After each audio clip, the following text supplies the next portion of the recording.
Hola gente, bienvenidos y bienvenidas a un nuevo video aquí del canal. Soy Pedro Martínez y en este video voy a estar respondiendo preguntas que estuvieron dejándome en las redes, tanto en Facebook así como en Instagram y también en YouTube. Así que antes de arrancar, también les invito a que se suscriban al canal si aún no lo hicieron, que le dejen el like correspondiente aquí al video y compartan, así va llegando a más personas y vamos creciendo en esta comunidad guitarrística. Bueno, vamos con las preguntas. La primera, ¿ser autodidacta o no? Este es un asunto que siempre me preguntan y creo que es un poco ambiguo en cierto sentido. Vamos por parte. Si nos vamos a la definición de autodidacta, ¿qué quiere decir autodidacta? Es ser autosuficiente para aprender algo, es decir, no depender de un tercero, de un profesor, de un guía, lo que sea, ¿cierto?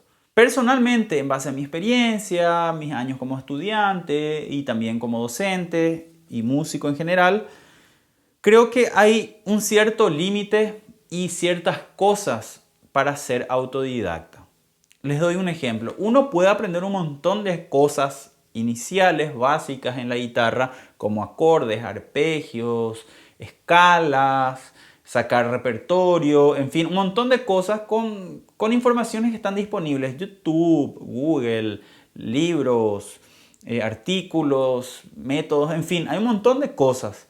Ahora, considero que hay ciertas cosas que tienen un límite para ser autodidacta. Por ejemplo, si uno ya está queriendo estudiar arreglos, composición, improvisación, profundizar en ciertos asuntos, considero que eso, uno puede encontrar información, pero a veces esa información ya puede estar desorganizada o poco profunda, o no encuentres inclusive esa información.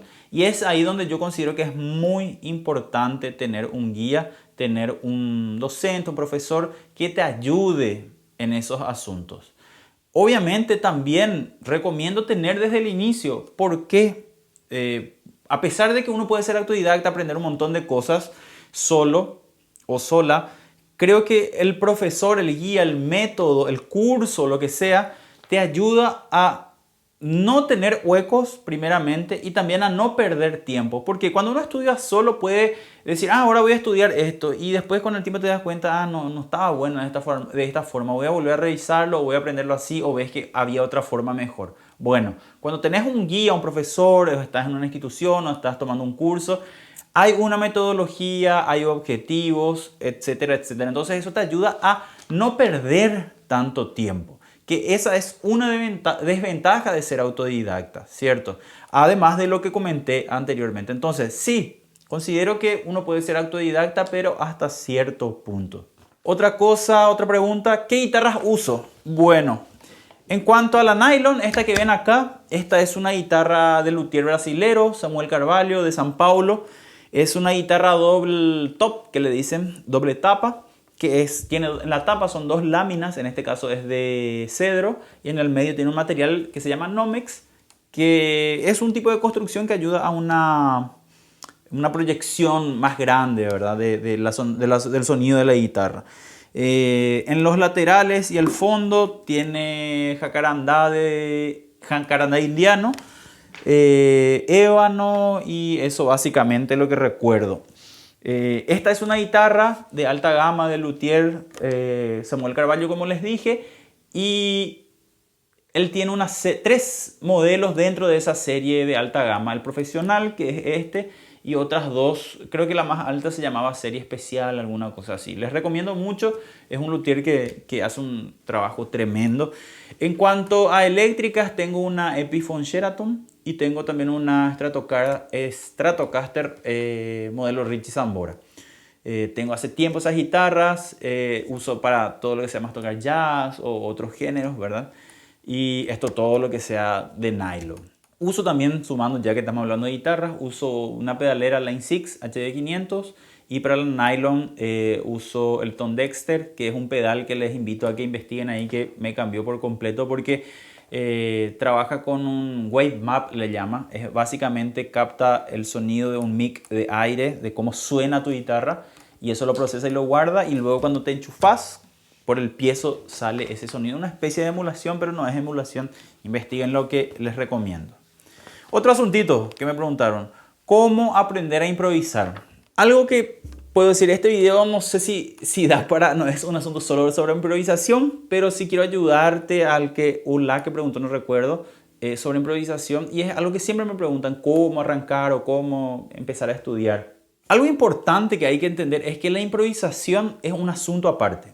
Es decir, es como estudiar armonía, es como estudiar contrapunto, es como estudiar guitarra. Estudiar improvisación es una materia aparte, ¿cierto? Entonces, ¿qué sucede? No es que porque vos sabes armonía o porque vos ya sabes la escala o porque sabes el arpegio, sabes los acordes, qué sé yo, lo que sea, que con eso ya podés improvisar. Son herramientas que son fundamentales para estudiar improvisación, pero no te dan la música, no te dan la improvisación. Entonces, mi consejo es primero, trabaja bastante, escala mayor, acordes, arpegios, entender un mínimo de armonía para poder trabajar improvisación, porque esas son las bases. Sin tener esas bases, no es posible trabajar improvisación. Y una vez que te metes, hay varios asuntos que podés buscar, desarrollar motivos, tanto rítmicos como melódicos, y eso también influye dentro del género. Si estás tocando, no sé, jazz, música brasilera, folclore, eso varía, porque hay un lenguaje rítmico, un lenguaje armónico también, ¿cierto? Y melódico, obviamente. Entonces, más o menos eso es mi consejo y para que tengas un panorama para cómo meterte a la cuestión de la improvisación. Otro asunto que me preguntaron es qué son los poliacordes. Voy a tratar de ser un poco conciso con esto. ¿Qué pasa? El concepto de poliacordes dentro de la teoría del jazz, es decir, dentro de la sistematización del estudio, de la armonía del jazz, se trata este concepto, pero es como que son varios conceptos. Cada teórico o cada línea tiene su concepto y varía uno de otro. Básicamente podemos decir que los poliacordes, también llamados acordes de estructura superior, son dos acordes superpuestos. En una parte más aguda, una tríada, y en una parte más abajo, otra tríada. O dos tétradas, o tríadas con tétradas, en fin. Por ejemplo, tengo aquí 2-7, ¿cierto? 2-7, y aquí arriba un Fa sostenido, ¿cierto? Entonces 2-7 aquí y Fa sostenido. ¿Y esto que me da? Me da un acorde con un montón de tensiones, ¿cierto? Hay otros que dicen que hay en la parte aguda un acorde y luego solamente un bajo con una sola nota. Por ejemplo, un Mi bemol, bajo, re, ¿cierto? ¿Y qué pasa? Cada uno tiene un concepto. Algunos te dicen, no, es una triada con tal bajo o son dos triadas superpuestas. O sea, cada teórico tira hacia un lado. Y ese es el problema de ese concepto. No sabemos no se tiene muy claro en la teoría del jazz cuál es. Porque algunos usan, principalmente para el concepto de la improvisación, por ejemplo, sobre un Do mayor tocas un Fa sostenido o tocas un Re, tríada de Re, en fin, y es melódicamente pensando, se usa ese concepto. Pero en realidad es armónico, son acordes que generamos. Ahora, ¿qué pasa? Este problema, como soy docente, siempre se me presentaba principalmente en la universidad donde doy clases y siempre me cuestionaba esto porque hay un problema en este concepto, en esta organización. Entonces lo que hice fue buscar mucho y encontré el material, el trabajo de maestría o doctorado, no recuerdo bien, de Facundo Oliveira, un brasilero, que hace específicamente un trabajo de análisis sobre el poliacorde. Levanta una bibliografía súper importante, interesante, clásicos de la teoría del jazz que tratan estos asuntos, este asunto principalmente del poliacorde, y muestra cómo hay esa confusión o esa diversidad de conceptos que no conversan o difieren unos de otros. Y a partir de esa discusión él plantea una solución que me parece fantástico y él organiza a su manera, que personalmente creo que es una de las mejores propuestas que vi hasta ahora, porque junta todos esos conceptos y vuelve uno y están todos presentes. No dice, este sí o este no. Entonces él organiza, por ejemplo, poliacordes simples, poliacordes compuestos, en fin, y otras cosas así. Les recomiendo mucho ese material. Pero básicamente poliacordes, podemos resumir, es que es la superposición de dos acordes totalmente diferentes. Vamos con otro asunto ¿Qué son las tríadas abiertas? Bueno, esto es un concepto guitarrístico. Nosotros cuando tocamos hablamos de acordes abiertos y cerrados. Un acorde cerrado es cuando tenemos entre las voces de una armonía, de un acorde, perdón, como máximo distancia de tercera. Do mayor, por ejemplo, tengo do, mi, sol. De do a mi hay tercera, de mi a sol hay otra tercera, ¿cierto? Yo ese do mayor puedo tocar así, do, sol, mi. Y este ya es un acorde abierto. Sigue siendo do mayor, pero en posición abierta. ¿Por qué? Porque de do a sol tengo una quinta y de sol a mi una sexta. A esto llamo acorde abierto. Entonces yo puedo tocar un acorde, en este caso tríadas, de cualquier tipo, pero abiertas. Entonces tengo un do bajo sol, un do bajo mi, do bajo sol también aquí. Esos son acordes de tríadas abiertas. Y me decís, genial Pedro, ¿y para qué me sirve eso? Como y suena de una manera totalmente diferente y uno puede usar cosas tipo como esta.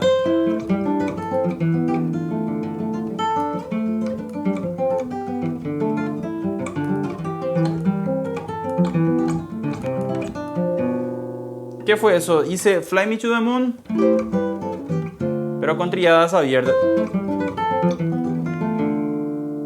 Y jugando con arpegios y cosas así, ¿cierto? Eso se puede usar para hacer arreglos de guitarra solo, a la hora de hacer un solo mismo, ¿verdad? Estar improvisando, qué sé yo, estoy sobre do mayor.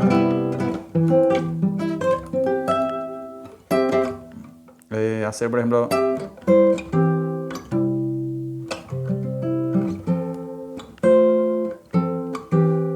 Estoy tocando do, fa, do. Entonces te genera otra sonoridad, eso le puede colocar tensiones. Puedo hacer tríadas con tensiones, en fin. Te da un mundo ahí, es súper interesante, recomiendo mucho profundizar cuando puedan en ese asunto. Y por último me preguntaron guitarristas de fusión, si me gustan y si sí, ¿cuáles? Claro que me gustan, escuché bastante fusión en una época.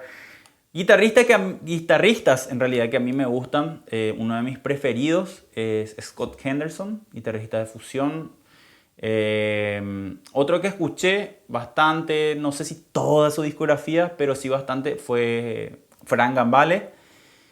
Y otro que me gusta mucho, que a veces transita un poco más hacia jazz fusión, a veces más jazz, es Mike Stern, que es otro guitarrista tremendo. Tiene así un lenguaje bopero, de bebop, pero con distorsión, así, es increíble, ¿verdad?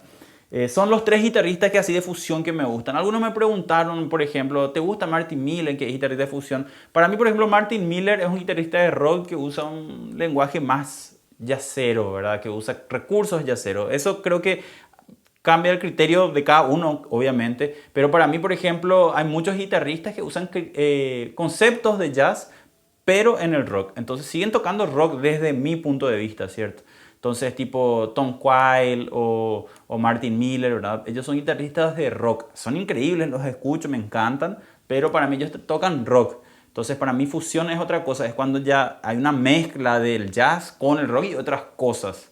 En fin, a modo de comentario eso, ¿verdad?